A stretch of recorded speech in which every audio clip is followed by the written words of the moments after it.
આજે આપણે બનાવવા જઈ રહ્યા છીએ વેજ બિરયાની, જે હું તમને આજે મારી મેથડથી બતાવીશ. તો એના માટે આપણે સૌથી પહેલા મિક્સ વેજીટેબલ લીધા છે, જેમાં મેં ફણસી, ગાજર, વટાણા અને કાંદા લીધેલા છે.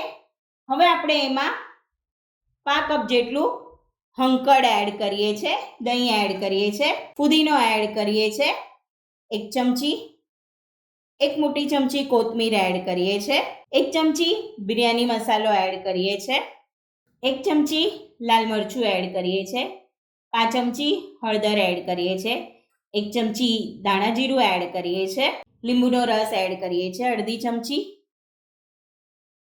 હવે આપણે એમાં બિરસ્તો એટલે કે તળેલો કાંદો એડ કરીએ છીએ, જે મેં ઘરે જ તળ્યા છે.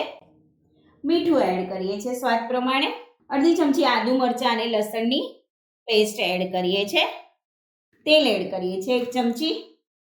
હવે આપણે આને મિક્સ કરી લઈએ.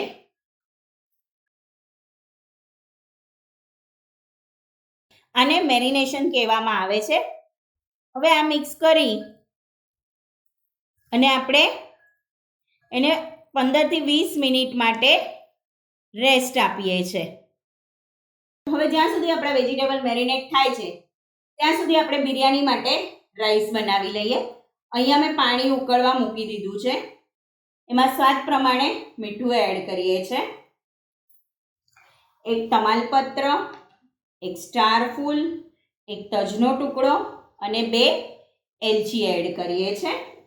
અને એમાં મેં અડધો કલાક પલાળેલા 1 કપ બાસમતી રાઈસ એડ કરીએ છીએ. હવે આને આપણે ઉકળવા દઈએ છીએ. તમે જોઈ શકો છો રાઈસ સરસ આપણો ચડી ગયો છે. દાણો પણ આપણે દબાવીને જોઈ લઈએ. હંમેશા બિરયાનીમાં 80% રાઈસ કૂક કરવાના હોય છે, જે અત્યારે રેડી થઈ ગયા છે. હવે એક પેનમાં આપણે 4 ચમચી તેલ લઈએ છીએ. તેલ ગરમ થાય એટલે આપણે જે મેરિનેટ કરેલી સબ્જી છે એ એમાં એડ કરીએ છીએ. ઢાંકી અને સ્લો ફ્લેમ પર આપણે 5 થી 7 મિનિટ માટે શાકને ચડવા દઈએ છીએ. શાકને હવે આપણે ચેક કરી લઈએ. શાક પણ અધકચરું સરસ ચડી ગયું છે. હવે આપણે એમાં રાઈસ એડ કરી દઈએ. જે આપણે તૈયાર કરેલા રાઈસ હતા એ એડ કરી દઈએ. ગેસની ફ્લેમ મીડિયમ જ રાખવાની છે.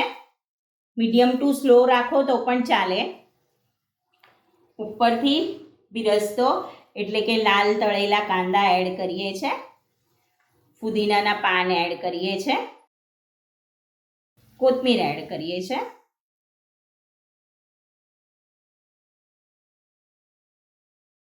હવે એને ફરી પાછી 2 મિનિટ માટે આપણે ઢાંકી દઈએ છીએ. 2 મિનિટ થઈ ગઈ છે. આપણે એને ખોલી લઈએ.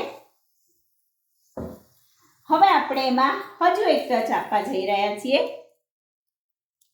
ફોઇલ જોઈને તમે બધા સમજી જ ગયા હશો કે આપણે ધુંગાર આપવા જઈ રહ્યા છીએ. 1 ચમચી બટર એડ કરીએ છીએ અને ઢાંકી દઈએ છીએ.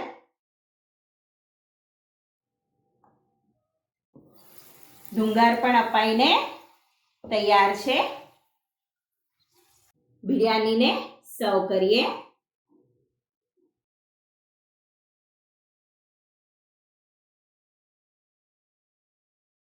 અને 1 સ્લાઇસ લીંબુની મૂકીએ છીએ. તો તૈયાર છે સરસ મજાની મારી સ્ટાઇલની વેજ બિરયાની.